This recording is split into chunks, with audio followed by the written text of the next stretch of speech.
Hello बच्चों, welcome to the YouTube channel of H foundation. तो हमने पिछले लेक्चर्स में हमारे चैप्टर 1 और चैप्टर 2 फिनिश कर दिया है। जिसने वो लेक्चर्स नहीं देखे हैं तो प्लीज़ पहले जाके आप उन्हें देखें।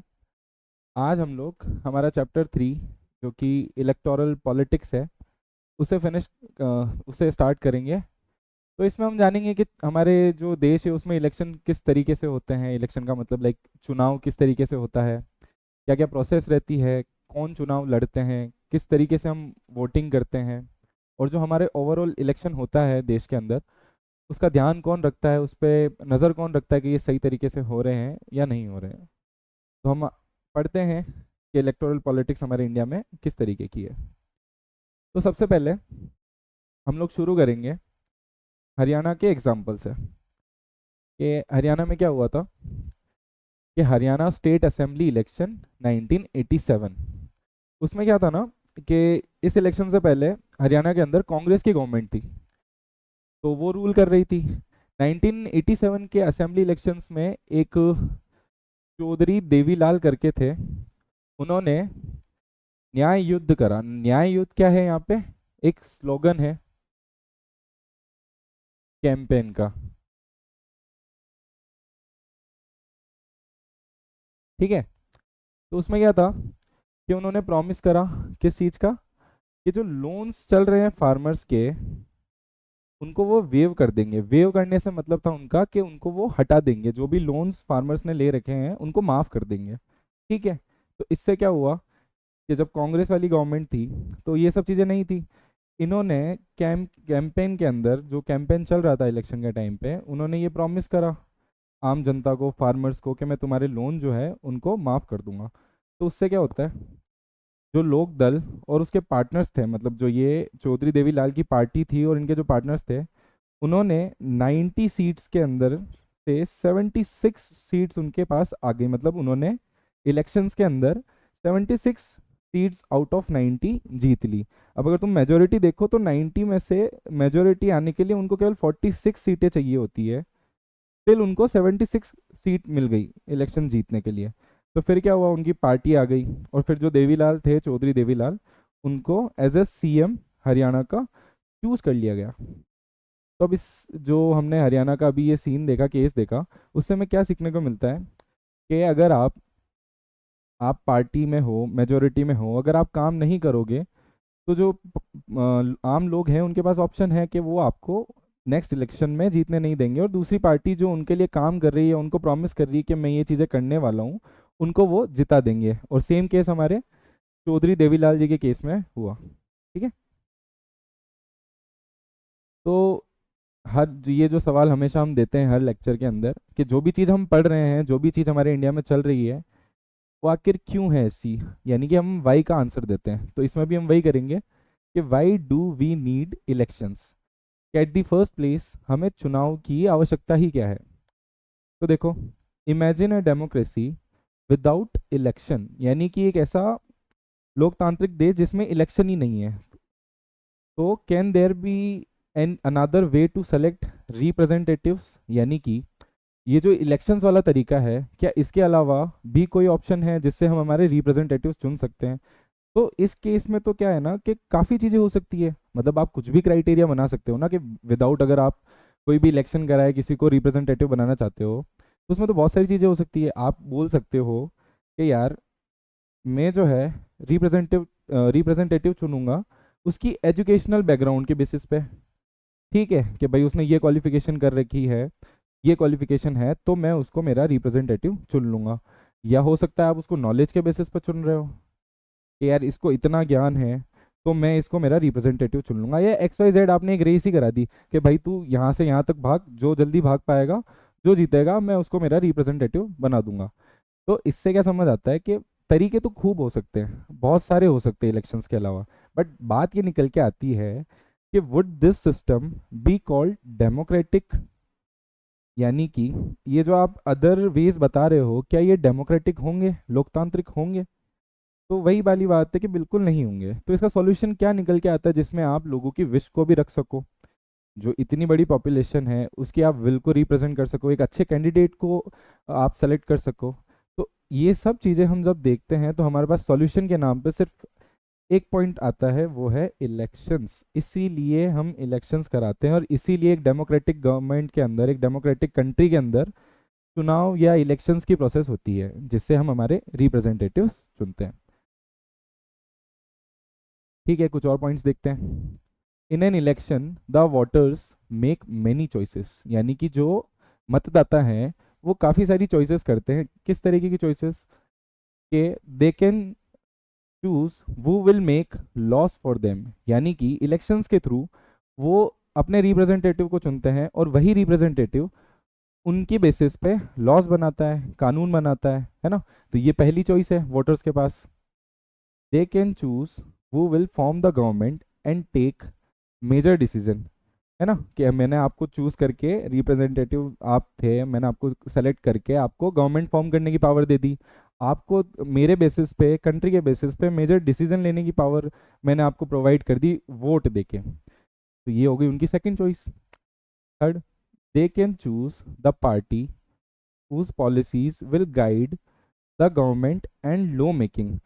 अब क्या है कि आपने रिप्रेजेंटेटिव तो एक सिंगल इंसान था, उसके साथ साथ एक आप ब्रॉडर सेंस में एक पार्टी को भी चूज कर सकते हो, लाइक बीजेपी, कांग्रेस, आम जनता पार्टी। तो अगर आपको लगता है कि इनमें से कोई एक पार्टी है जो आपकी विल को, है ना, या आप पॉलिसीज जो है जो अच्छी बना सकती है, आप चाहते हो कि ये वाली गवर्नमेंट बनाए, तो आप उनको वोट दोगे। तो ये एक आपके पास चॉइस होती है कि आप किसी पार्टी को अगर लाना चाहते हो तो आप उसको इलेक्शंस के थ्रू वोट डाल देते हो, है ना। तो अब एक क्वेश्चन उठ के आता है कि what makes an election democratic, यानी कि ऐसी क्या चीजें हैं जो एक इलेक्शन को डेमोक्रेटिक बनाती है ना। तो क्या है कि जो इलेक्शंस है held in both democratic countries and non democratic countries. अब इसमें डिफरेंस समझना है तो एक चीज़ समझना कि डेमोक्रेटिक कंट्री क्या है, कि हमने इंडिया का एग्जांपल देखा था। इंडिया में एक इलेक्शन होता है तो एक डेमोक्रेटिक कंट्री है ना।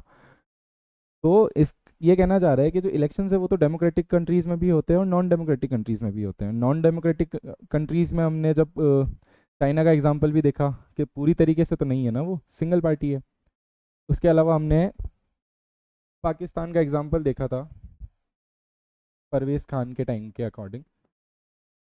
तो हमने देखा था ना कि ये जो कंट्रीज है ये नॉन डेमोक्रेटिक रह चुकी है, या है कुछ कुछ प्रैक्टिसेस में पूरी तरीके से डेमोक्रेटिक नहीं है। तो वही वाली बात है कि डेमोक्रेटिक नॉन डेमोक्रेटिक में तो इलेक्शंस हो ही रहे हैं, लेकिन ऐसी क्या चीज़ें हैं जो कि इलेक्शंस को डेमोक्रेटिक और अनडेमोक्रेटिक में डिवाइड कर देती है, कि हम कह सकते हैं कि ये वाला जो इलेक्शंस है ये तो डेमोक्रेटिक है, बट ये जो है वो नॉन डेमोक्रेटिक है। तो ये हम समझते हैं कि क्या क्या चीज़ें होती है जिससे हम डिफ्रेंशिएट कर सकते हैं। तो सबसे पहले हम देखते हैं डेमोक्रेटिक इलेक्शंस, यानी कि जो चुनाव हो रहा है वो डेमोक्रेटिक है या नहीं है, वो किस तरीके से हमें पता चलता है। वो हम इन पॉइंट्स के पढ़ के, इनको समझ के समझेंगे कि एक डेमोक्रेटिक इलेक्शंस होता क्या है। ठीक है, तो क्या है, everyone should be able to choose, यानी कि देश का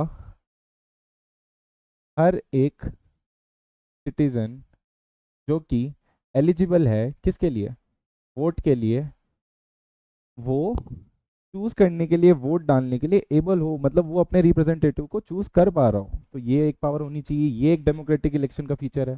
फिर क्या है, this means that everyone should have one vote and every vote should have equal value.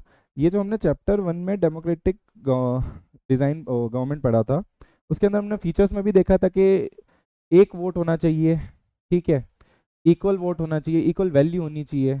तो ये चीज़ें हमारे इलेक्शन को डेमोक्रेटिक बनाती है। तो ये हमारा फर्स्ट पॉइंट हो गया। ठीक है, second point, there should be something to choose from, यानी कि ऐसा नहीं होना चाहिए जैसे चाइना के केस में। चाइना के केस में क्या था, तो चाइना के केस में ये था ना कि एक सिंगल पार्टी थी। अब आपको चूज करना है तो इसी पार्टी में से चूज करना होगा, मतलब आपके पास कोई ऑप्शन नहीं है। अगर आपको इलेक्शन में वोट डालना है तो आप पार्टी एक सिंगल ही है, अब आप उन्हीं के रिप्रेजेंटेटिव्स आएंगे। तो यहाँ चॉइस ऑफ मतलब जो अलग अलग चॉइसेस है वो खत्म हो जाती है। ऐसा नहीं होना चाहिए। एक डेमोक्रेटिक इलेक्शंस के अंदर क्या होना चाहिए कि आपके पास चॉइस हो, या तो आप इसको चुनना चाहते हो पार्टी नंबर 1 को, या पार्टी 2 को, या पार्टी 3 को। एटलीस्ट आपके पास 2 से 4 चॉइसेस हो कि अगर आपको ये पार्टी का वर्क समझ में नहीं आ रहा तो आप इसको चूज कर लो, इसका समझ नहीं आ रहा तो आप इसको वोट कर लो। तो एक सिंगल पार्टी नहीं होनी चाहिए, केवल एक सिंगल रिप्रेजेंटेटिव या एक सिंगल कैंडिडेट नहीं होना चाहिए, आपके पास ऑप्शंस होने चाहिए कि मैं इनमें से चुनना चाहता हूँ कि कौन किसको मुझे इलेक्ट करना है और किसको मुझे वोट देना है। ठीक है, तो क्या है, parties and candidate should be free to contest elections and should offer some real choice to voters. यानी कि हमें तो चॉइस होनी चाहिए एज अ सिटीजन्स इलेक्शन में वोट डालते हुए कि हम किसको चूज करना चाहते हैं, but at the same time जो इलेक्शंस लड़ रहे हैं उनके पास भी क्या कहते हैं चांस होना चाहिए कि वो आसानी से फेयर तरीके से इलेक्शन को लड़ सके। अब ये फेयर तरीके क्या होते हैं वो आने वाली स्लाइड्स में मैं आपको समझाऊंगा कि क्या क्या फेयर तरीके होते हैं जिससे कैंडिडेट सही तरीके से इलेक्शन में लड़ पाता है। तो ये हो गया हमारा second point. Third point, the choice should be offered at regular intervals. अब यहाँ रेगुलर इंटरवल से मतलब है कि ऐसा बिल्कुल नहीं होना चाहिए कि अगर आपने आज इलेक्शन करा दिए, ठीक है, एक कंट्री में आज इलेक्शन हुआ है, मान लेते हैं आज 2025 है, आज अगर इलेक्शन हुआ है तो ऐसा भी ना हो कि 2025 में आपने इलेक्शन तो करा दिए, अब आप जो नेक्स्ट इलेक्शन है वो आप करा रहे हो 2035 के अंदर। तो ये काफ़ी एक ब्रॉडर टाइम हो जाता है, काफ़ी लंबा समय हो जाता है, ऐसा नहीं होना चाहिए क्योंकि एक एक टाइम तक इतनी गवर्नमेंट रहेगी तो कहीं हो सकता है लोगों को उनका काम समझ नहीं आ रहा बट उनके पास पावर ही नहीं बची क्योंकि आप इलेक्शन ही नहीं करा रहे हो, तो वो चूज़ किससे करेंगे। तो ये भी नहीं होना चाहिए कि आप 10-10 12-12 15-15 साल के बाद इलेक्शंस करा रहे हो। रेगुलर इंटरवल्स पे, रीजनेबल इंटरवल्स पे इलेक्शंस होने चाहिए। अब रीजनेबल इंटरवल्स कुछ भी हो सकता है, हो सकता है आप 5 साल में जो इंडिया में होता है वैसे करा रहे हो, या आप 6 साल में करा रहे हो। तो ये एक रीजनेबल टाइम, एक रीजनेबल इंटरवल हो जाता है कि ठीक है इतने टाइम तक ये गवर्नमेंट को रहना भी ज़रूरी है, नहीं तो वो काम भी कैसे करेंगे। बट ज़्यादा टाइम तक भी अगर आप इलेक्शन नहीं करा रहे हो तो फिर तो प्रॉब्लम भी हो सकती है ना। तो एक रीजनेबल टाइम होना चाहिए।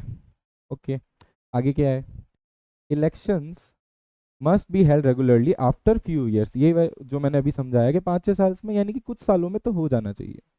तो ये हो गया हमारा थर्ड पॉइंट।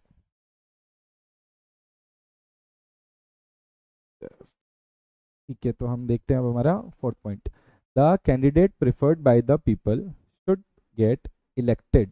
यानी कि अगर मैं पर्सन ए को वोट कर रहा हूँ और मैं चाहता हूँ, मतलब मैंने पर्सन ए को वोट मिले हैं ज़्यादा, तो वही इलेक्ट होना चाहिए।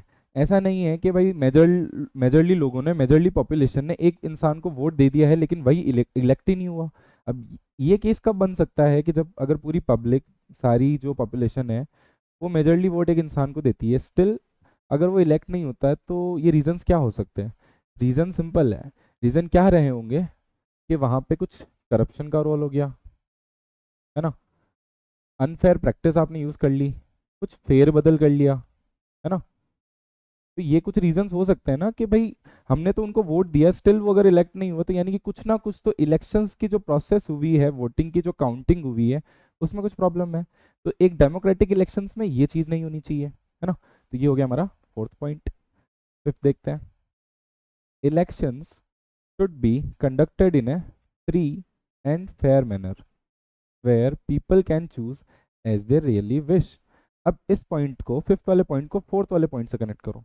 ये क्या कह रहा था कि जो लोग चुन रहे हैं उसी को इलेक्ट होना चाहिए, और मैंने समझाया था कि अगर आप अनफेयर प्रैक्टिसेस यूज करोगे तो ये चीज़ में कहीं ना कहीं दिक्कत होगी। फिफ्थ पॉइंट हमें क्या बोल रहा है कि जो इलेक्शंस हो रहे हैं वो फ्री एंड फेयर मैनर में होने चाहिए, यानी कि अनफेयर प्रैक्टिसेस नहीं होनी चाहिए। तो ये कुछ पॉइंट्स थे जिससे हमें समझ में आया कि एक डेमोक्रेटिक इलेक्शंस, एक लोकतांत्रिक चुनाव किस तरीके का होना चाहिए, उसमें क्या क्या चीज़ें नहीं होनी चाहिए और क्या क्या चीज़ें होनी चाहिए, लोगों के पास क्या क्या चॉइसेस होनी चाहिए, क्या क्या पावर होनी चाहिए, तब जाके हम उसे एक डेमोक्रेटिक इलेक्शंस का नाम दे सकते हैं। तो ये हमने फीचर्स देखे, अब आगे बढ़ते हैं। अब एक क्वेश्चन उठ के आता है, is it good to have a political competition. अब पॉलिटिकल कंपटीशन का मतलब है कि पार्टी, अगर पार्टी ए है, पार्टी बी है और पार्टी सी है, तो ये तीनों आपस में इलेक्शंस तो करेंगे और इनमें कोई ना कोई एक पार्टी रहेगी जो अभी पावर में होगी। तो एक कंपटीशन होना, पॉलिटिकल कंपटीशन होना क्या ज़रूरी है, क्या सही है, तो वो हम देख लेते हैं कि पॉलिटिकल कंपटीशन होना क्या सही रहता है या नहीं रहता है। तो पहले हम सम डीमेरिट्स देखते हैं पॉलिटिकल कंपटीशन की। पॉलिटिकल कंपटीशन वही कि कुछ पार्टीज कर रही है कि हम इनसे बेटर करें, तो हमारी गवर्नमेंट अगली बार फॉर्म में आ जाए, या जो पार्टी रूल में है वो चाह रही है कि मैं कुछ काम करूं, ज़्यादा काम करूं, जो ऑपोजिशन है उनसे ज़्यादा काम करूं ताकि मुझे वोट मिले। तो इसकी डीमेरिट्स क्या हो सकती है? तो डीमेरिट्स में क्या है? It creates a sense of disunity, factionalism, यानी कि जो पॉलिटिकल कंपटीशन है वो पार्टीज के अंदर, यानी कि पार्टी ए पार्टी बी के अंदर डिसयूनिटी की सेंस ले आता है। अब डिसयूनिटी कैसे? कि मान लेते हैं कि कुछ, अगर पार्टी ए कुछ करना चाह रही है तो पार्टी बी ऐसा हो सकता है कि उसे वो चीज़ ना करने दे। जैसे मैंने पिछले लेक्चर्स में समझाया था कि पार्लियामेंट के अंदर जब तक आपका बिल लोकसभा राज्यसभा से पास नहीं हो जाता, आप बिल नहीं बना सकते।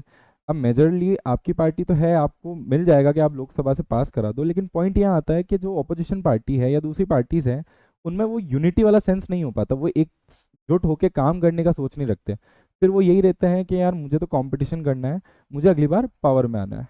ठीक है, तो ये पहली डीमेरिट हो गई। सेकंड डीमेरिट क्या है? Parties level allegation use dirty tricks, यानी कि जो पार्टी है, अब मान लेते हैं कि ऑपोजिशन पार्टी है और एक रूलिंग पार्टी है, तो ऑपोजिशन पार्टी क्या ट्राई करेगी कि मैं रूलिंग पार्टी पे एलिगेशंस लगाऊं अलग अलग चीज़ों पे, कि भाई ये तो ये चीज़ गलत कर रहे हैं या ये कर रहे हैं, या कुछ डर्टी ट्रिक्स यूज़ करूं। वो कुछ भी हो सकती है कि आपने उनकी कोई बात है वो आप जाके मीडिया को बता दे, तो मतलब कुछ जो पर्सनल बात भी हो सकती है, XYZ। तो ये सारी चीज़ें होती है पार्टी लेवल के अंदर, या जो रूलिंग पार्टी है वो सेम चीज़ ऑपोजिशन पार्टी के साथ कर सकती है ताकि उनकी इमेज डाउन हो और कल को हम लोग इलेक्शन वापस जीत सके। तो ये दूसरा पॉइंट भी आप समझ पा रहे होंगे कि ये डिसयूनिटी वाला फैक्टर यहाँ पे भी आ जाता है। ठीक है, थर्ड पॉइंट देखते हैं। No long term policies can be formulated. अब इससे क्या होता है कि पॉलिटिकल कंपटीशन होता है तो ठीक है, आज ये पार्टी है कल वो पार्टी है, तो पॉलिटिकल कंपटीशन में ही ज़्यादा ध्यान देने की वजह से एक बेटर पॉलिसी वो लोग नहीं ला पाते हैं कि जिससे देश का सच में कुछ काम हो सके, सच में कोई डेवलपमेंट हो सके। तो ये एक थर्ड डीमेरिट हो गई हमारी पॉलिटिकल कंपटीशन की। ठीक है, फोर्थ डीमेरिट क्या है? Good people who may wish to serve the country do not enter this arena. Arena मतलब कि ये जो पार्लियामेंट है, ये जो हमारी गवर्नमेंट है, उसे ये एरेना से डिस्क्राइब कर रहा है। यानी कि एक अच्छा इंसान जो सच में हमारे देश को सर्व करना चाहता है, एक ऐसा रिप्रेजेंटेटिव जो चाहता है कि मैं पावर में आऊँगा और मैं रियल सेंस में कंट्री के लिए कुछ करना चाहता हूँ, देश के विकास की ओर जाने वाली चीज़ों को इम्प्लीमेंट करना चाहता हूँ, लेकिन ये जो पॉलिटिकल कंपटीशन वाली चीज़ है ये उसको चांस ही नहीं देने देती है कि तुम भाई आओ और इलेक्ट होके यहाँ कुछ करो, क्योंकि हो सकता है उसको इलेक्शन लड़ने ना दिया जाए या उसको पार्टी टिकट ना दे। काफ़ी सारी चीज़ें हो सकती है जो बैक में उसको रोक रही हो कि हाँ यार हम आपको आगे नहीं आने देंगे। तो ये हो गई डीमेरिट्स किसकी? पॉलिटिकल कंपटीशन की। अब एक क्वेश्चन उठ के आता है, are the political leaders not aware of it? यानी कि जो हमारे पॉलिटिकल लीडर्स हैं गवर्नमेंट के अंदर, पार्लियामेंट के अंदर, जो पॉलिटिकल पार्टीज के लीडर्स हैं, क्या उनको ये सारी चीज़ों के बारे में नहीं पता है? तो ऐसा कुछ नहीं है, उनको सारी चीज़ें पता है कि पॉलिटिकल कंपटीशन क्या होता है, किस तरीके से हम लोग कर रहे हैं। यट, यानी कि फिर भी they opted for free competition in election as they to select our future leaders, है ना। यानी कि जो हमारे कॉन्स्टिट्यूएंट असेंबली में जो कॉन्स्टिट्यूशन जिन्होंने बनाया था, वो लोग भी पॉलिटिकल कंपटीशन से अवेयर थे कि यार ये चीज़ रहेगी, इसकी कुछ ये डीमेरिट्स है, स्टिल उन्होंने ये चूज़ क्यों करा?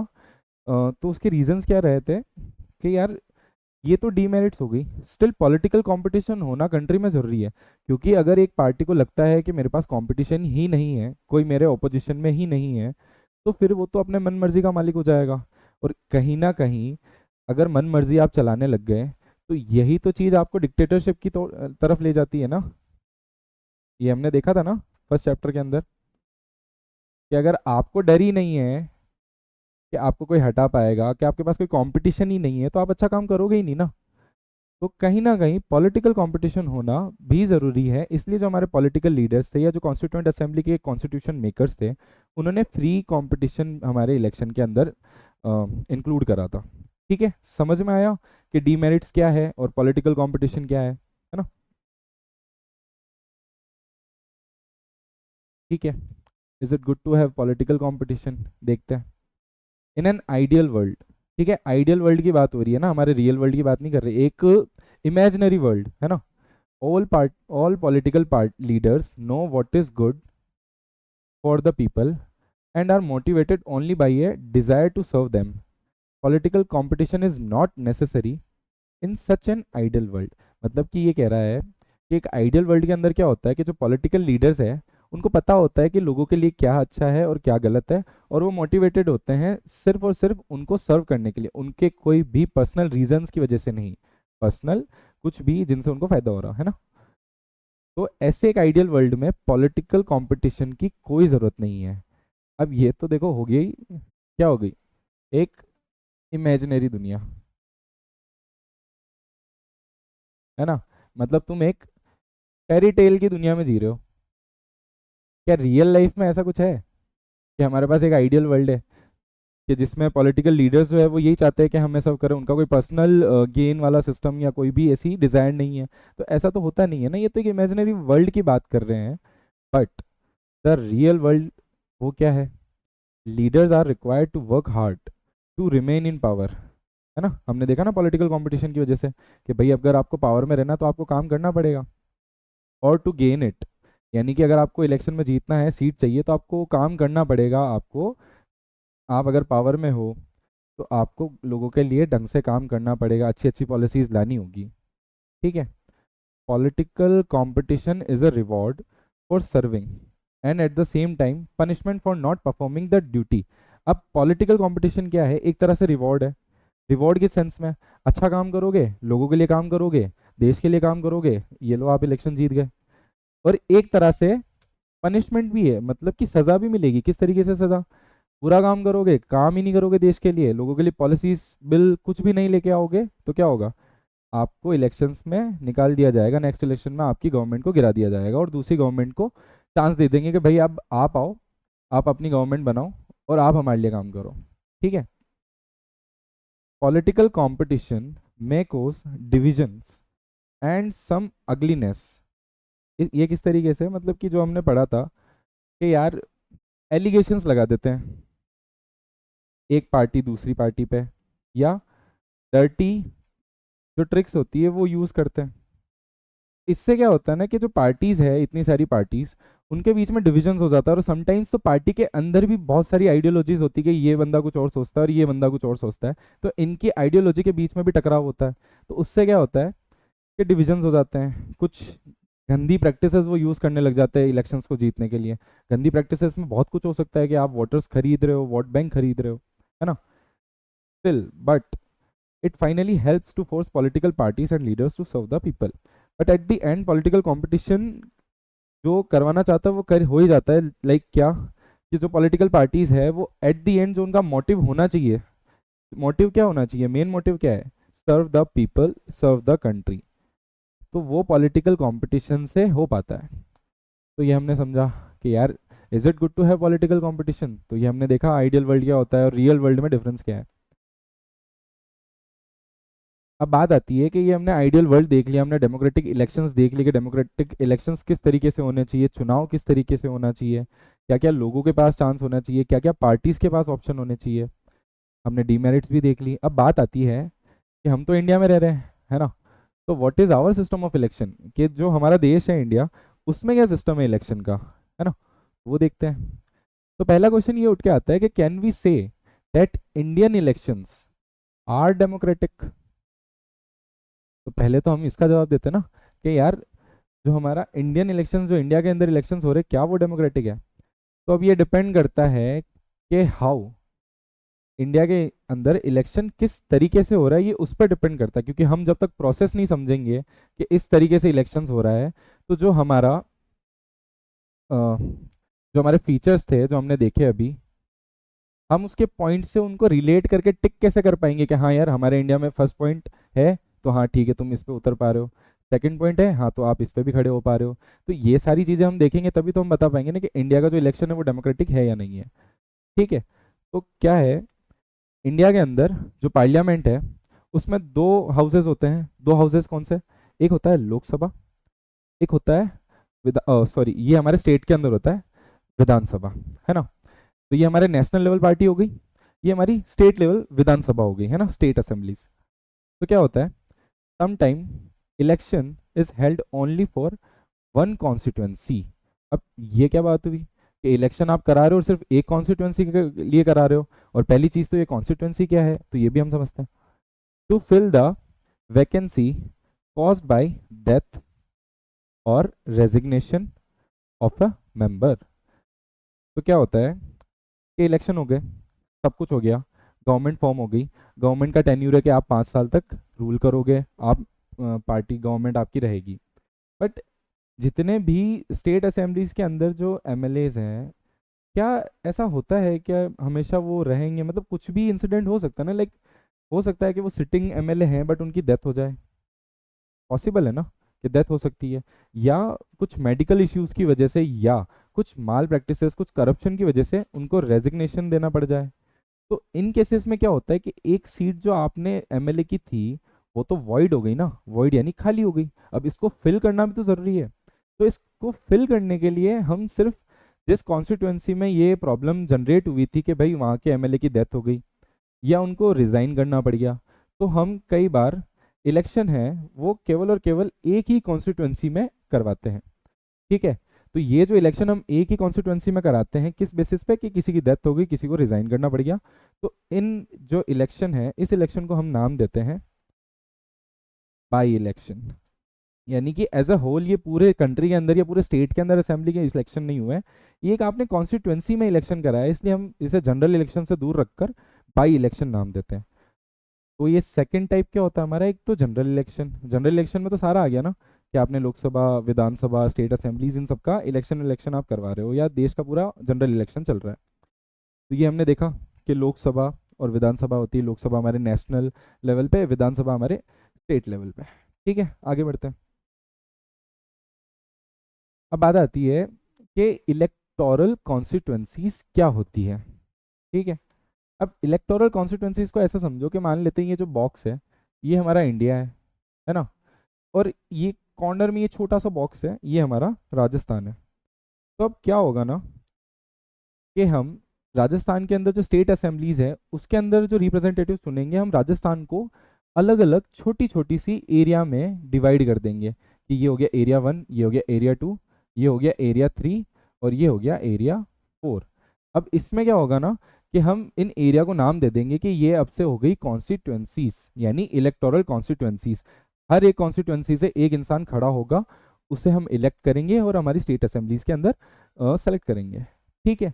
तो क्या सिस्टम है ये, electoral constituencies area based system of representation, मतलब रिप्रेजेंटेशन का एक सिस्टम है कि आपने एक पार्ट को आपने डिवाइड कर दिया कॉन्स्टिट्यूएंसीज में, छोटी छोटी छोटी छोटी कॉन्स्टिट्यूएंसीज में, उसमें से आप इलेक्शन करवाते हो और वहां से एक रिप्रेजेंटेटिव चुनते हो, है ना। तो क्या है, the country is divided into different areas for purpose of elections. तो मेन मेजर जो मेजरली पर्पस क्या है, पर्पस है हमारा इलेक्शन, ठीक है। तो क्योंकि इलेक्शन स्मूथली हो सके, और ये जब हमारी कॉन्स्टिट्यूएंसीज हमने इतनी बांटी, उसका रीज़न भी ये है कि जो अलग अलग एरिया है वहाँ के जो लोगों की विल है वो आगे आ सके, इसलिए हम ऐसे कॉन्स्टिट्यूएंसीज को बांट देते हैं ताकि वहाँ के जो लोग इलेक्ट होके आएगा, जो वहाँ का इंसान होगा जिसको इलेक्ट करके वो लोग भेजेंगे, तो वो उनकी विल को रिप्रेजेंट करेगा, ठीक है।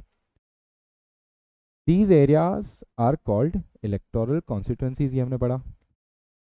द वोटर्स वो live in an area elect one representative, यानी कि जो, जैसे मान लेते हैं ये कॉन्स्टिट्यूएंसी 3 थी राजस्थान की, तो अब इस राजस्थान की कॉन्स्टिट्यूएंसी के अंदर जो लोग रह रहे होंगे, सिर्फ यही लोग इस कॉन्स्टिट्यूएंसी के लिए क्या करेंगे, वोट करेंगे। किसको वोट करेंगे, इस कॉन्स्टिट्यूएंसी से जो रिप्रेजेंटेटिव कैंडिडेट जो होगा, जो खड़ा हो रहा होगा वोट उसके अंदर, इलेक्शन के अंदर, ये उसको वोट करेंगे और इसको इलेक्ट करेंगे, ठीक है।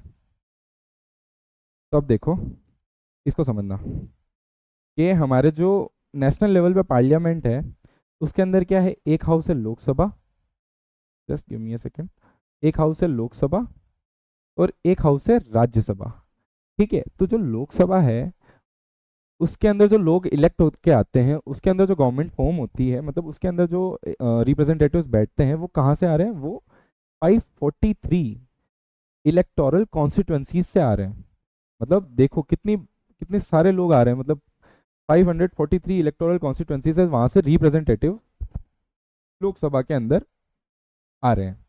तो इससे क्या होता है ना कि आप बहुत सारे मेजर जो चंक ऑफ द पॉपुलेशन है, जो पिछड़ी हुई है, जिनको जिनकी विल रिप्रेजेंट करने के लिए आपने ये रखा है इलेक्टोरल कॉन्स्टिट्यूंसीज, तो इतनी सारी कॉन्स्टिट्यूंसीज होने की वजह से उनकी विल अच्छी तरीके से आ पाती, क्योंकि इतने सारे रिप्रेजेंटेटिव्स आ रहे हैं, तो सब अपने अपने लोगों की विल्स लेके आएंगे, तो सबकी बात एक बार को एक स्टेज पे तो आएगी।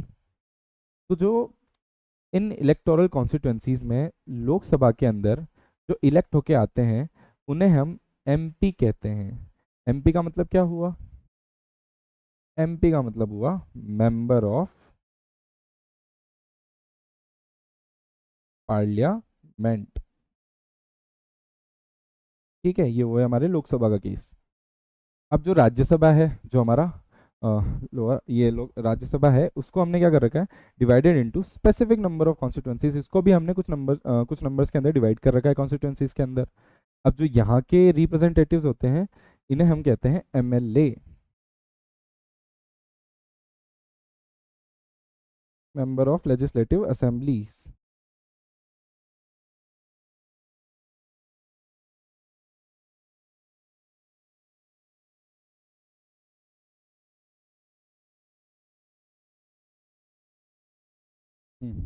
और साथ ही साथ ये तो नेशनल लेवल पे चल ही रहा है, ठीक है यार। यहाँ शायद ये प्रॉब्लम है, यहाँ पे भी एमपी होगा, ये शायद गलत टाइप हो गया है।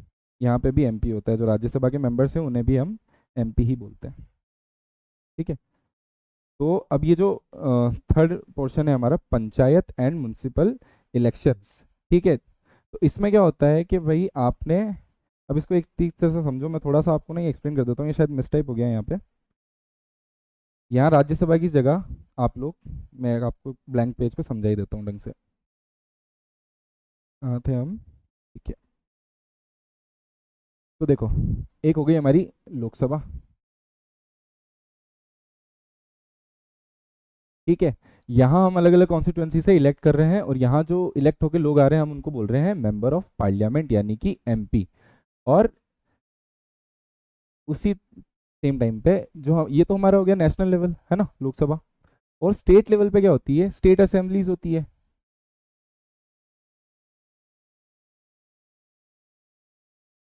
अब यहाँ पे जो इलेक्ट होके आ रहे हैं, हम इनको बोलते हैं M L A.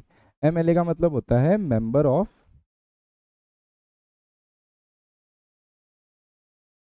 Legislative assemblies. और अब ये हो गया हमारा नेशनल लेवल, ये हो गया हमारा स्टेट लेवल। अब इसके साथ साथ हमने लोकल लेवल पे, यानी कि बिल्कुल डाउन जाके, गाँवों में जाके, ये कुछ और सिस्टम बनाया जिससे हम वहाँ की जो मेजर पॉपुलेशन है उनको भी अटेन कर सके, उनके भी विषय को समझ सके। तो हमारे पास क्या है? पंचायत से, है ना, म्यूनसिपैलिटीज है सिटीज के अंदर, ठीक है। तो पंचायत में होता है ना कि आप अलग अलग वार्ड्स में डिवाइड कर देते हो, है ना, कि वार्ड पंच भी आप जिन्हें बोलते हो, पंचायत में सरपंच होते हैं, ठीक है। म्यूनसिपल पार्टीज के अंदर मेयर्स होते हैं, मेयर होते हैं मतलब।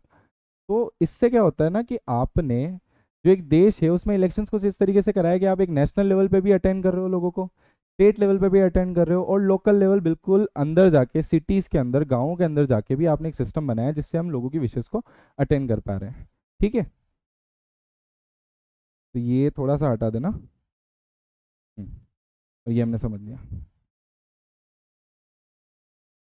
ठीक है। अब एक कॉन्सेप्ट निकल के आता है रिजर्व्ड कॉन्स्टिट्यूंसीज, यानी कि इलेक्टोरल कॉन्स्टिट्यूंसीज तो हमने देखी, तो सर ये रिजर्व्ड कॉन्स्टिट्यूंसीज क्या है? रिजर्व कॉन्स्टिट्यूंसीज ऐसा समझो कि कुछ weaker sections of the country होते हैं, लाइक एससी हो गए, एसटी हो गए। तो इन लोगों को कई बार इलेक्शंस ढंग से लड़ने का मौका नहीं मिल पाता। अब उसके कई रीजंस हो सकते हैं कि ये बहुत ज़्यादा पिछड़े हुए हैं, इनके पास उतना रिसोर्सेज नहीं है कि ये सही तरीके से अपने विल को रख पाए, और कुछ पास्ट डिस्क्रिमिनेशंस की हिस्ट्री भी इंडिया के अंदर रही हुई है, कि इन लोगों को वोटिंग मिलती ही नहीं है। कि मान लेते हैं कि जैसे अगर कोई गांव है, अगर वहाँ पे डिस्क्रिमिनेशन चल रहा है, तो अगर कोई वहाँ का एससी का बंदा खड़ा होता है, एसटी का इंसान खड़ा होता है, और वहाँ सब लोग वोट दे रहे हैं और जनरल का कैंडिडेट भी साथ में खड़ा हुआ है, तो कई ज़्यादा चांसेस है कि जो जनरल का कैंडिडेट है, जो कि एक हायर कास्ट का इंसान है, उसको ज़्यादा वोट मिल जाए, इंस्टेड ऑफ एक एससी के बंदे को, जो शायद ज़्यादा डिजर्विंग था, ज़्यादा क्वालिफाइड था लोगों की विल को ज़्यादा रिप्रेजेंट करने के लिए। तो ये सब चीज़ें हो सकती है। तो ये सारी चीज़ें हमें और हमारे जो कॉन्स्टिट्यूएंट मेकर्स थे उनको भी बताती। तो इसीलिए हम कुछ रिजर्व्ड कॉन्स्टिट्यूएंसीज का भी कॉन्सेप्ट रखते हैं। तो इसमें क्या होता है कि इसमें ओपन इलेक्टोरल कंपटीशन होता है। ओपन इलेक्टोरल कंपटीशन का मतलब कि इलेक्शन हो रहा है, तो इसमें जो जनरल पॉपुलेशन के लोग हैं, या जो एससी के लोग हैं, या एसटी के लोग हैं, या कोई अदर कम्युनिटी के लोग हैं, ये सारे ही लोग वोट करेंगे। ऐसा नहीं है कि कोई एससी एसटी का बंदा खड़ा हो रहा है तो सिर्फ एससी एसटी वाले ही वोट करेंगे। खड़ा सिर्फ वो हो सकता है, वोट जनरल वाले भी करेंगे और वोट वो लोग भी करेंगे। मतलब कि अगर एक एससी की रिजर्व कॉन्स्टिट्यूंसीज है, तो उसमें केवल एक एससी का इंसान खड़ा होगा, सिर्फ और सिर्फ एससी का कैंडिडेट। अब उसमें दो लोग भी हो सकते हैं एससी के, कि एक एससी का ये बंदा खड़ा हो गया, एक एससी का ये बंदा खड़ा हो गया, लेकिन वोट इन दोनों को सारी कम्युनिटी के लोग करेंगे। तो इसमें क्या होता है कि ओपन इलेक्टोरल कंपटीशन होता है। किन के लिए होता है? वीकर सेक्शन के लिए। वीकर सेक्शन कौन थे? हमने देखा एससी और ST. may not stand a good chance to win, वही जो मैंने बताया था कि ऐसा हो सकता है कि इनको अच्छा चांस ना मिले जीतने का, तो इसलिए रिजर्व कॉन्स्टिट्यूंसीज है। अब वो रीजंस क्या हो सकते हैं कि भाई इनको गुड चांस नहीं मिल रहा है जीतने का? पहला रीजन है लैक ऑफ रिसोर्सेस, कि यार इनके पास रिसोर्स ही नहीं है कि भाई तुम लोग ढंग से जाके लड़ सको इलेक्शंस। हो सकता है ना बैकग्राउंड नहीं है इनके पास, इतना इतना ही अपलिफ्ट नहीं हो पाए कि इनके पास इतने रिसोर्सेस हो, या इनके पास इतनी एजुकेशन नहीं है कि ये सिस्टम को समझ पाए कि हमें एक फ्री फेयर इलेक्शन किस तरीके से लड़ना है, किसको क्या क्या हमारे राइट्स है इलेक्शन एज ए कैंडिडेट। इनके पास वो चीज़ें नहीं है, या ऐसे कॉन्टेक्ट्स नहीं है जिनसे ये अपनी बात को ढंग से रख पाए पब्लिक के सामने कि ये लोग क्या चाहते हैं, कि जब हम पावर में आए तो हम ये चीज़ें आपके लिए करना चाहते हैं। तो ये कुछ चीज़ें होती है। और क्या होता है? Powerful people may prevent them from winning elections। तो जो पावरफुल लोग हैं, जिनके पास पावर है, जो नहीं चाहते कि एक एससी एसटी या जो भी वीकर सेक्शन का इंसान है वो जाके कल को जीते, तो वो अपनी पावर का मिसयूज करेंगे ताकि ये लोग पावर में नहीं आ सके, एससी एसटी का या वीकर सेक्शन का इंसान नहीं जीत सके। तो क्या होता है इन सब चीज़ों को देखते हुए कि इतना सारा डिस्क्रिमिनेशन है, इतनी सारी चीज़ें हैं कि इनके पास रिसोर्सेज नहीं है, एजुकेशन नहीं है, कॉन्टेक्ट्स नहीं है, गुड चांस टू विन नहीं है, पावरफुल लोग इनको दबाते हैं, तो the system of reserved communities was introduce. तो ये हमारा जो रिजर्व कॉन्स्टिट्यूंसी का जो कॉन्सेप्ट था, ये हमने इंट्रोड्यूस करा। ठीक है। Some constituencies are reserve for people who belongs to schedule caste एससीज एंड शेड्यूल ट्राइब्स एसटी। ये जो मैंने बताया कि वीकर सेक्शन में कौन से सेक्शंस है जिनको ये रिजर्व कम्युनिटी कॉन्स्टिट्यूंसीज का मिला हुआ है, तो कौन है वो? SC ST. ठीक है, आगे देखते हैं। In a SC reserved constituency, only someone who belongs to the scheduled caste can stand for election। ये बताया था ना मैंने कि अगर कोई SC की रिजर्व्ड कॉन्स्टिट्यूंसीज है तो सिर्फ और सिर्फ एक SC कैंडिडेट ही उस कॉन्स्टिट्यूंसी के लिए खड़ा हो सकता है इलेक्शन लड़ने के लिए, और कोई भी इंसान खड़ा नहीं हो पाएगा। Similarly, only those belonging to the scheduled tribes can contest an election from a constituency reserved for ST। और सेम जैसे एससी के लिए कॉन्स्टिट्यूंसी है तो सिर्फ एससी का इंसान खड़ा हो सकता है इलेक्शन में, सेम एसटी के लिए है कि अगर कोई एसटी की रिजर्व कॉन्स्टिट्यूंसीज है तो उसमें सिर्फ एसटी का इंसान ही खड़ा होगा। अब मैं एक बात और रिपीट कर देता हूँ, ऐसा जरूरी नहीं है कि एससी एसटी ही खड़ा हो रहा है तो केवल एससी एसटी की पॉपुलेशन ही वोट डालेगी। वहाँ वोटिंग तो सारे लोग करेंगे, चाहे वो जनरल का हो या कोई और कैटेगरी का हो, बस सीट एससी एसटी के लिए रिजर्व हो जाएगी। ठीक है।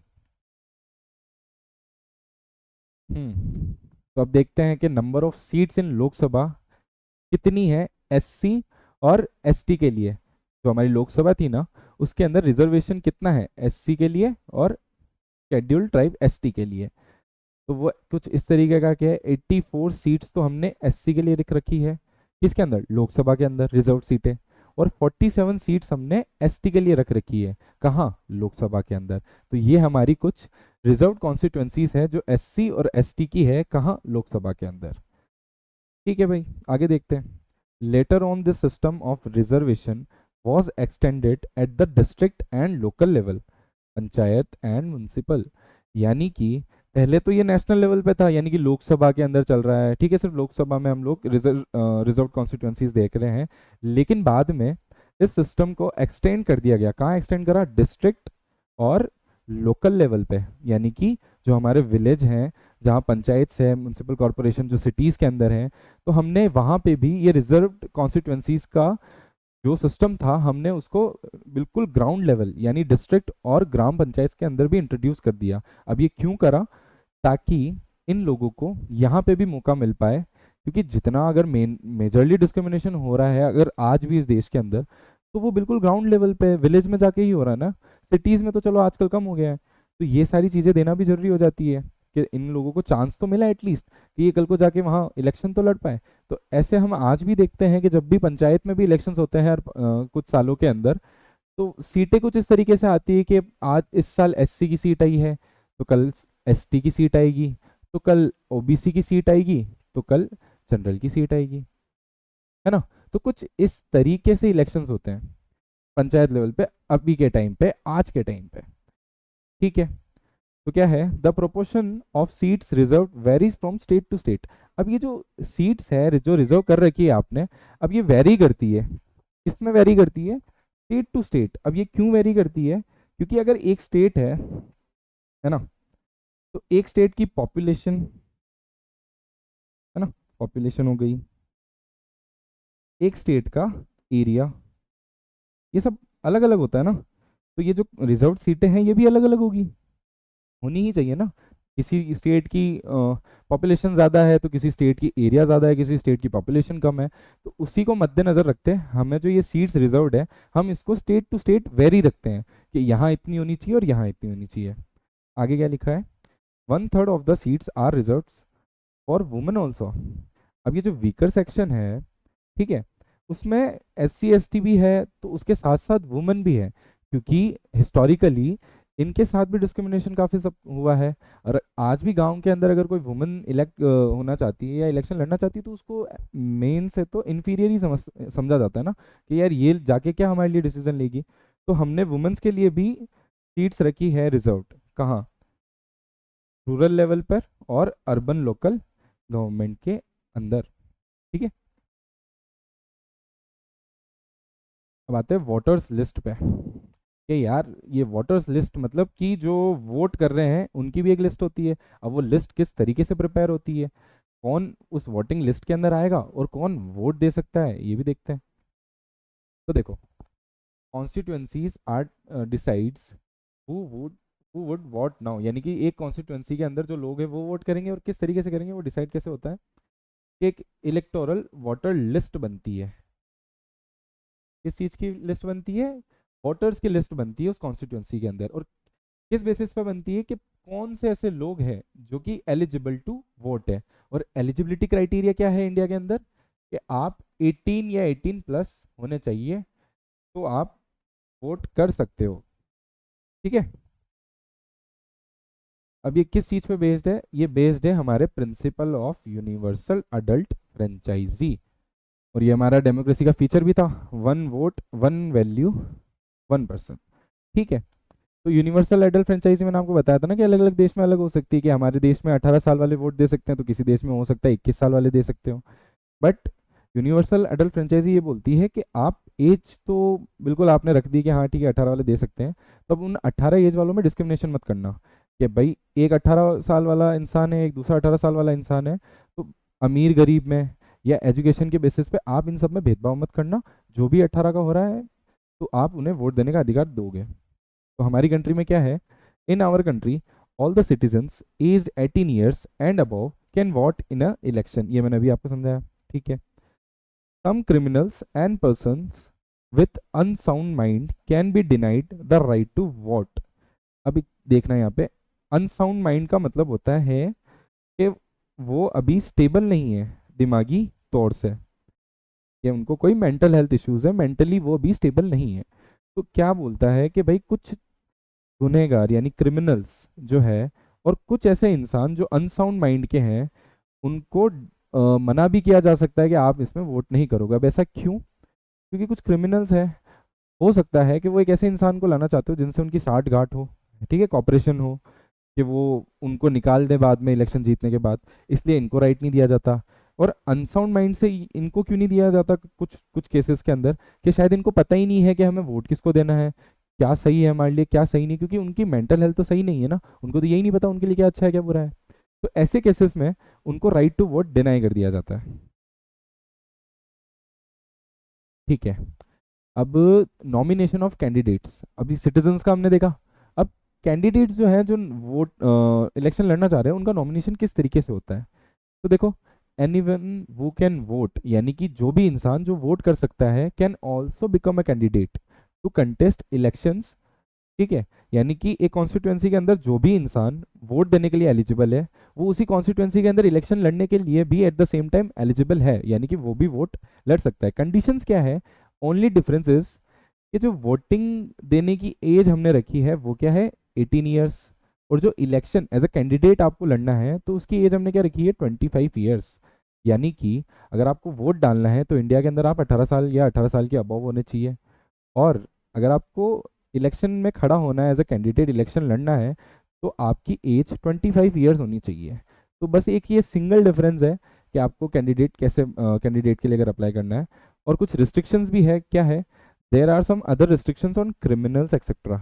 ठीक है, but this apply in very extreme cases. अब भाई मैंने बोल दिया कि मैं इस कॉन्स्टिट्यूंसी में वोट दे सकता हूँ, तो मैं इलेक्शन भी लड़ सकता हूँ। तो यार ऐसे ऐसा थोड़ी है कि कोई क्रिमिनल है तो हमको उनको भी दे देंगे कि यार तुम क्रिमिनल हो, तुम जाओ, तुम भी वोट लड़ो, तुम भी इलेक्शन लड़ो और तुम भी जाके रिप्रेजेंट करो। तो यार अगर ऐसे क्रिमिनल्स को अगर हम लोग इलेक्ट करने लग गए, तो ये कौन सा देश का भला करेंगे? ये तो खुद के भले का देखेंगे, पहले से क्राइम करते आ रहे थे और क्राइम बढ़ा देंगे। तो कुछ एक्सट्रीम केसेस में रिस्ट्रिक्शंस होती है कि हम किसी किसी लोगों को इलेक्शन नहीं लड़ने देते। जैसे हमने पिछली वाली स्लाइड में देखा था कि हम कुछ लोगों को वोटिंग वाला राइट जो है डिनाई करते हैं, वैसे ही कुछ लोगों को हम इलेक्शन लड़ने का राइट भी है वो भी डिनाई करते हैं, किस कुछ कुछ एक्सट्रीम केसेस के अंदर। तो क्या है, political parties nominate their candidates वो गेट पार्टी सिंबल। ठीक है, एंड सपोर्ट। तो पॉलिटिकल पार्टीज जो होती है वो नॉमिनेट करती है उनके कैंडिडेट्स को कि भाई मैं इनको टिकट्स दे रही हूँ, ये मेरी पार्टी के थ्रू इस कॉन्स्टिट्यूंसी से खड़े होंगे और इलेक्शन लड़ेंगे। तो उसमें इनको क्या मिलता है, इनको पार्टी का सिंबल भी मिल जाता है कि हाँ यार हम लोग इस पार्टी से बिलोंग करते हैं, हम इस पार्टी के कैंडिडेट हैं और हम इस पार्टी के अंदर रह के इलेक्शन लड़ रहे हैं। ठीक है, और पार्टी का इनको क्या मिल जाता है, और सपोर्ट भी। अब सपोर्ट किस तरीके का होता है कि आपको काफ़ी चीज़ें मिलती है, उस पार्टी का नाम मिल रहा है, उस पार्टी के रिसोर्सेज आप यूज़ कर पा रहे हो। तो फायदे तो होते हैं एक पार्टी से लड़ने के लिए। तो जो parties nomination is often called party ticket, यानी कि ये जो नॉमिनेशन होता है किसी भी कैंडिडेट का, कोई जो पार्टी करती है, उससे जनरल भाषा में हम आम लोग किस तरीके से डिस्क्राइब करते हैं कि उसे पार्टी का टिकट मिल गया है। ओके, तो every person who wished to contest an election has to fill a nomination form. Form gives some money as security deposit. ठीक है, मतलब कि कोई भी पर्सन जो कि कंटेस्ट करना चाहता है इलेक्शन, उसे एक नॉमिनेशन फॉर्म जो है वो फिल करना होगा। यहाँ पे फॉर्म और ये एंड जो है अलग है। ठीक है, तो नॉमिनेशन फॉर्म आपको फिल करना होगा, और कुछ मनी जो है वो आपको एज ए सिक्योरिटी डिपॉजिट करनी पड़ेगी। अब ये कॉन्सेप्ट क्यों आया कि यार मुझे इलेक्शन लड़ना है तो मैं ये मनी क्यों डिपॉजिट कर रहा हूँ? इसका सिंपल सा रीज़न है, ताकि जो सीरियस कैंडिडेट्स हैं और जो नॉन सीरियस कैंडिडेट्स हैं, मतलब कि जो सच में इलेक्शन लड़ना चाहते हैं और जो सच में काम करना चाहते हैं, और जो ऐसे लोग हैं जो सिर्फ टाइम पास के लिए बोल रहे हैं कि यार मैं भी तो कर लेता हूँ इलेक्शन, क्या फर्क पड़ रहा है, जीत गया तो जीत गया, ऐसे लोगों को छांटने के लिए ये डिपॉजिट जमा कराया जाता है, ताकि जो सीरियस कैंडिडेट्स है वो तो पैसा जमा करा ही देंगे, और जो नॉन सीरियस कैंडिडेट्स है वो नहीं कराएंगे। अब देखो सच में होता क्या है ना, अभी कंट्री के अंदर ये जो सिक्योरिटी डिपॉजिट है वो इतना ज़्यादा भी नहीं है कि जो कोई नॉन सीरियस कैंडिडेट है वो भी मना कर दे कि मैं नहीं भरूंगा। तो काफ़ी चीज़ें हैं जो हमें सुधार भी करनी है, लेकिन ये कुछ चीज़ें होती है अगर आपको एज अ कैंडिडेट आपको नॉमिनेशन चाहिए, किसी का पार्टी का टिकट चाहिए या आपको इलेक्शन लड़ना हो। ठीक है, every candidate has to make a legal declaration. ठीक है, गिविंग फुल डिटेल्स। ठीक है यार, ये क्या है, मतलब कि एक जो कैंडिडेट है उसको अपनी सारी डिटेल्स देनी होगी। किस तरीके की डिटेल्स, कि यार उसके ऊपर किस तरीके के क्रिमिनल केसेस पेंडिंग है।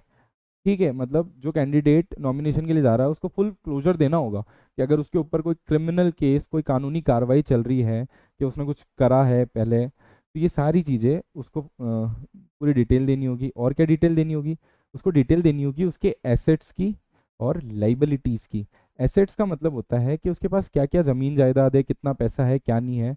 और लाइबिलिटीज़ का मतलब होता है कि कितना उसको लोगों को देना है, कि लोग उससे क्या मांगते हैं, उसका क्या लोन है, कितना उधार है। ये सब चीज़ें लाइबिलिटीज़ में आती है कि भाई मुझे इतना ये सब देना है। तो ये सिर्फ कैंडिडेट का नहीं होता है, ये उसकी, उसका और उसकी फैमिली का। यानी कि उसे अपने तो एसेट्स और लाइबिलिटीज़ को मतलब बताना तो है ही फुल डिटेल्स के साथ साथ, प्लस उसको अपनी जितनी फैमिली है उसकी भी जितनी भी एसेट्स और लाइबिलिटीज़ है उसका भी डिटेल देनी होती है। ठीक है, एट द सेम टाइम उसको अपनी एजुकेशनल क्वालिफिकेशंस भी बतानी होती है कि मेरी ये एजुकेशनल क्वालिफिकेशन है। और ये जो तीनों इन्फॉर्मेशन, तीनों पॉइंट में हमने पढ़ी, आपको इसे पब्लिकली डिस्क्लोज करना होगा, यानी कि पब्लिकली आपको ये सारी इन्फॉर्मेशन बताना होगा। अब ये ज़रूरी क्यों होता है, इससे क्या होता है ना कि जब हम देख लेते हैं कि एक कैंडिडेट खड़ा हुआ है जिसके ऊपर कोई केस है या नहीं है, उसके पास इतने एसेट्स है, इतनी लाइबिलिटीज़ है, उसकी एजुकेशन क्वालिफिकेशन है ये नहीं है, तो इससे हमें आसानी होती है कि हमें हमारे लिए कौन सा रिप्रेजेंटेटिव को वोट देना है, कौन हमारी जो विशेष है, जो हमारी विल है, जो हमारी डिमांड्स है, उसको सही तरीके से इम्प्लीमेंट कर पाएगा, सही तरीके से लागू कर पाएगा। तो ये सारी चीज़ें इसलिए ज़रूरी हो जाती है। ठीक है, तो क्या होता है, this provides an opportunity to the voters to make their decision on the basis of information provided by the candidates। वही वाली बात कि इससे जो हम लोग हैं, सिटीजन्स जो हैं जिनको वोट देना, उनको आसानी हो जाती है कैंडिडेट को समझने के लिए। अगर 3-4 कैंडिडेट खड़े हुए हैं और उन 3-4 कैंडिडेट्स की जो ये इन्फॉर्मेशन है हमारे पास है, तो हमें ईजी हो जाता है कि हमें किसको सेलेक्ट करना है, कौन हमारे लिए बेस्ट है। ठीक है, तो पॉइंट आता है, why don't we have any educational qualification for candidates. ठीक है, अब ये अभी मैंने बताया कि उसको अपनी एजुकेशन क्वालिफिकेशन डिस्क्लोज करनी है, बट इसका मतलब ये नहीं कि अगर वो 10वीं पास है तो उसको इलेक्शन नहीं लड़ने दिया जाएगा। इसका मतलब ये है कि अगर वो जितना भी पढ़ा है, आप मुझे बताओ कि आप इतने पढ़े हुए हो, लेकिन क्वेश्चन उठ के यहाँ ये आया कि भाई ऐसा क्यों है कि हमारे पास कोई एजुकेशन क्वालिफिकेशन फॉर कैंडिडेट्स नहीं है। इससे इनका मतलब है कि ऐसा क्यों नहीं है कि आप कोई ऐसी एलिजिबिलिटी डाल देते हो कि भाई कोई 12th पास ही है वही इलेक्शन लड़ पाएगा, या कोई ग्रेजुएट भी है वही इलेक्शन लड़ पाएगा, है ना। तो ये सारी चीज़ें उठ के आती है। बट इससे होता क्या है ना कि जो लोग सच में डिजर्व करते हैं, जो लोग चाहते हैं हम काम करें, वो लोग सामने नहीं आ पाते। क्योंकि अगर हम एक ग्रेजुएशन के बेसिस पे अगर रख देते हैं कि यार ये पर्टिकुलर ग्रेजुएशन मान लेते हैं कि सिर्फ जिसने बीए करा है वही इलेक्शन लड़ पाएगा, तो ये तो बहुत गलत हो जाएगा, क्योंकि बीए की पॉपुलेशन एक अलग हो जाएगी, सिर्फ वही इलेक्शन कर पाएगी। तो क्या जरूरी है जो सारे बीए करके बैठे हैं वो ढंग से कंट्री चला पाएंगे। तो इस तरीके से तो आपने जिन्होंने बीकॉम करी है, या जिन्होंने साइंस से कुछ करा है, या किन्होंने कंप्यूटर साइंस में कुछ करा है, उनको तो छाट दिया आपने। तो इसीलिए हम एजुकेशन क्वालिफिकेशन नहीं रखते, ताकि सभी को समान तरीके से, इक्वल तरीके से अपॉर्चुनिटी मिले कि वो अपनी कॉन्स्टिट्यूंसी के अंदर इलेक्शन में पार्टिसिपेट कर सके एज ए कैंडिडेट, और अपने लोगों की वहाँ पे विल को रिप्रेजेंट कर सके। ठीक है, तो ये हमने समझ लिया। तो चलो आज का लेक्चर हम यहीं एंड करते हैं, बाकी का जो बचा हुआ चैप्टर है वो हम अगले लेक्चर में देखेंगे। ठीक है, देखने के लिए आपका बहुत बहुत शुक्रिया, थैंक यू।